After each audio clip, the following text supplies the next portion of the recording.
President of the United States.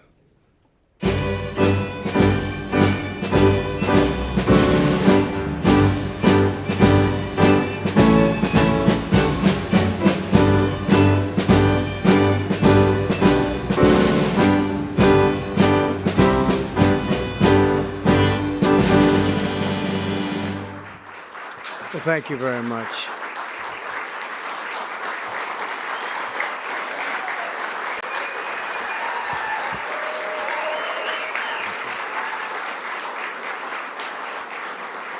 Thank you very much, everyone. And I'd like to start by saying that our country is doing very well. Things are, as you can see, doing quite well. Please sit down. Before we begin, I just want to announce that I signed a proclamation a few moments ago honoring the 250th anniversary of Patrick Henry's famous speech to the Second Virginia Convention, in which he declared very well-known, very famous words, "Give me liberty or give me death." Has anyone heard the phrase? I think most of you have.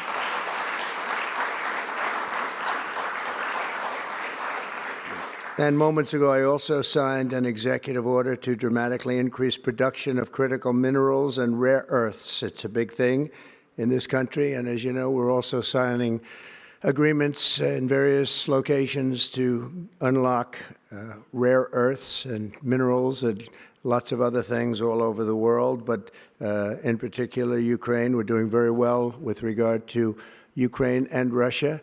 And one of the things we are doing is signing a deal very shortly with respect to rare earths with Ukraine, which they have tremendous value in rare earth, and we appreciate that. And we spoke yesterday with, as you know, President Putin and President Zelensky, and we would love to see that come to an end, and I think we're doing pretty well in that regard. So hopefully we could save thousands of people a week from dying. That's what it's all about. They're dying so unnecessarily, and I believe we'll get it done. We'll see what happens, but I believe we'll get it done. Today we take a very historic action that was 45 years in the making. In a few moments, I will sign an executive order to begin eliminating the Federal Department of Education once and for all.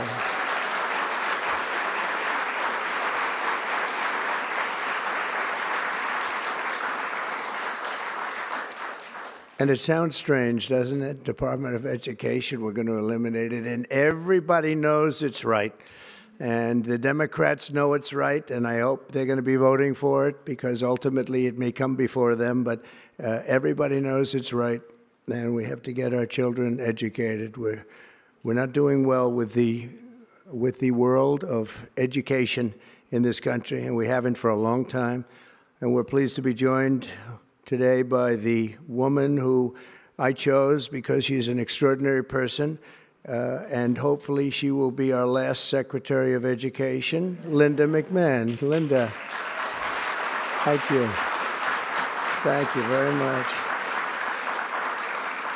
That's another interesting statement. It's an interesting opening, right? But it's true, and it's been amazing how popular this has been. I tell people that this is what I'm doing today, and they say, oh, it's about time. Everybody says it. Republicans and Democrats have said it. They're all saying it. Also with us are some terrific people. Governors Greg Abbott. Greg, thank you very much. Governor Ron DeSantis, thank you very much, Ron. Mike Braun, congratulations on your victory, Mike. That was a big one. Mike DeWine, thank you very much, Mike. Jeff Landry.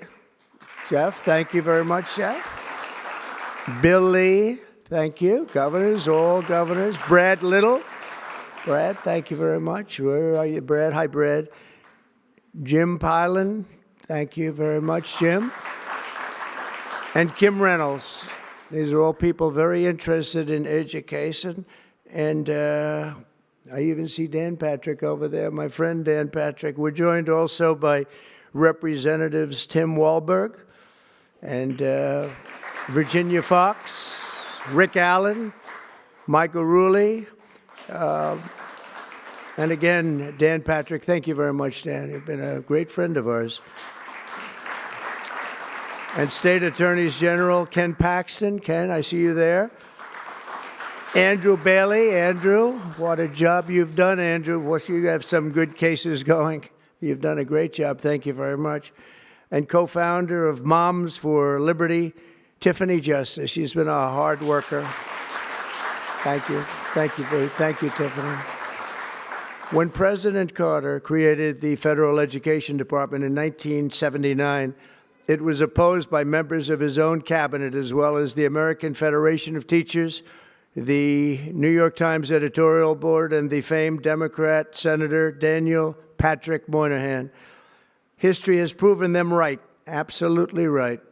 After 45 years, the United States spends more money on education by far than any other country, and spends likewise by far more money per pupil than any country, and it's not even close. But yet, we rank near the bottom of the list in terms of success. It's an amazing stat. Those are two stats you don't want. The most money spent per pupil, and you're at the bottom of the list. And that's where we are, like it or not, and we've been there for a long time. 70% of eighth graders are not proficient in either reading or in math. 70%. 40% of fourth graders lack even basic reading skills, can't read. Students in our public elementary and middle schools score worse in reading today than when the department opened, by a lot. In Baltimore, 40% of the high schools have 0 students who can do basic mathematics. Not even the very simplest of mathematics. I said, give me your definition of basic, and they're talking about like adding a few numbers together. Despite these breathtaking failures, the department's discretionary budget has exploded by 600% in a very short period of time, and employs bureaucrats in buildings all over Washington, D.C. And as a former real estate person, I will tell you, I ride through the streets of Washington, and it says Department of Education, Department of Education. I said, how do you fill those buildings? It's crazy what's happened over the years. I'm pleased to report that after offering these federal employees 2 generous buyout options, and they were very generous, and they're good people, but they were very generous. My administration has initiated a reduction in force, and we're already cutting numbers that were really surprising to a lot, that we were able to do it so successfully.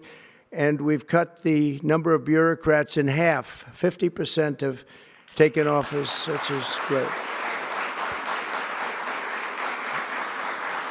Thank you.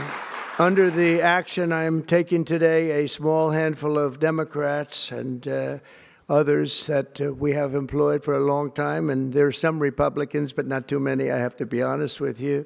But the department's useful functions, and such as, and they're in charge of them, Pell Grants, Title I funding, resources for children with disabilities and special needs will be preserved, fully preserved. They're all going to be so. If you look at the Pell Grants, it's supposed to be a very good program. Title I funding and resources for children with special disabilities and special needs, they're going to be preserved in full and redistributed to various other agencies and departments that will take very good care of them. And that's very important to Linda, I know, and it's very important to all of us.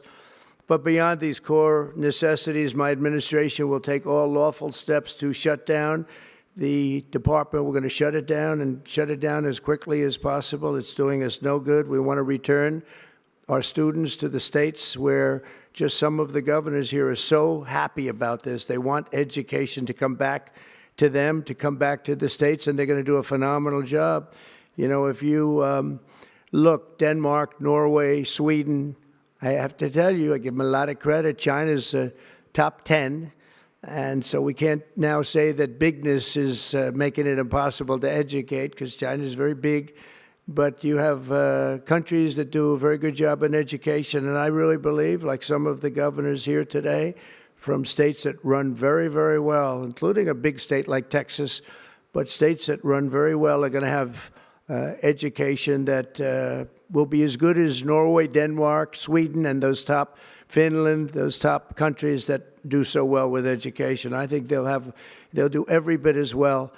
And what do you think about that, Governor? Do you agree? I think so. Ron, do you agree? I think so. Florida? Iowa? That's right. I really believe that. They'll be as good as any of them. And then you'll have some laggards, and we'll work with them. And we can all tell you who the laggards will be right now, probably, but let's not get into that.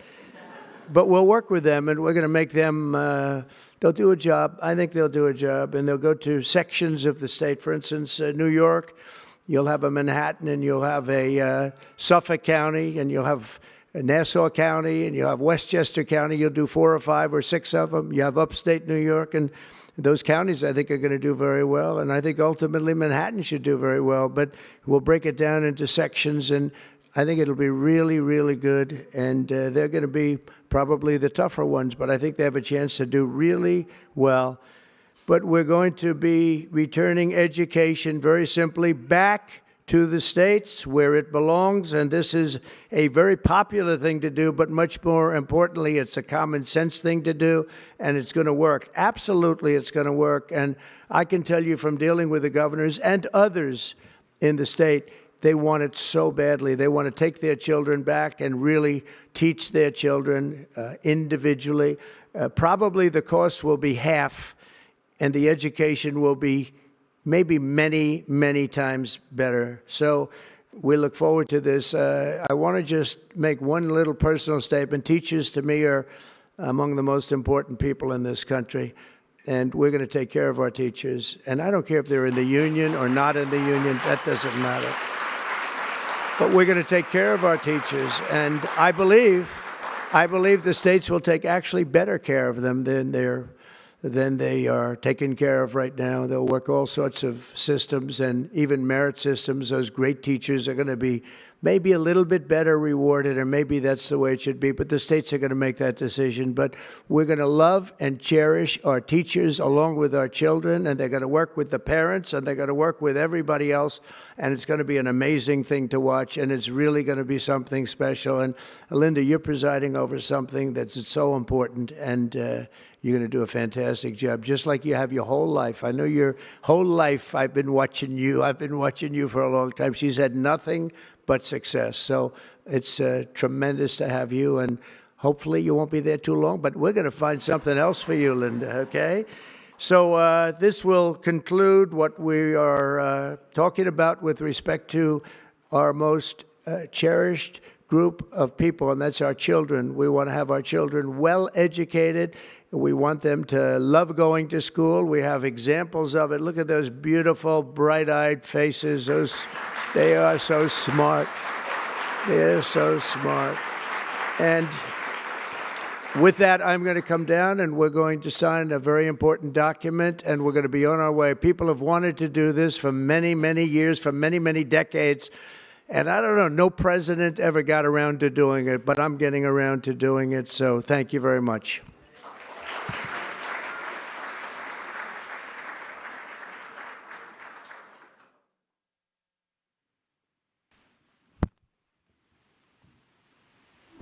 I'll take this one out. I had one that was very lucky. I signed another document that turned out to be very good for the country, and I said, let's use that same pen. I don't know, is anybody superstitious? Ron, are you superstitious?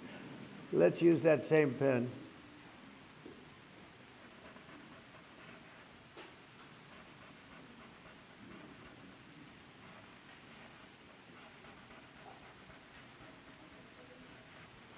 Okay.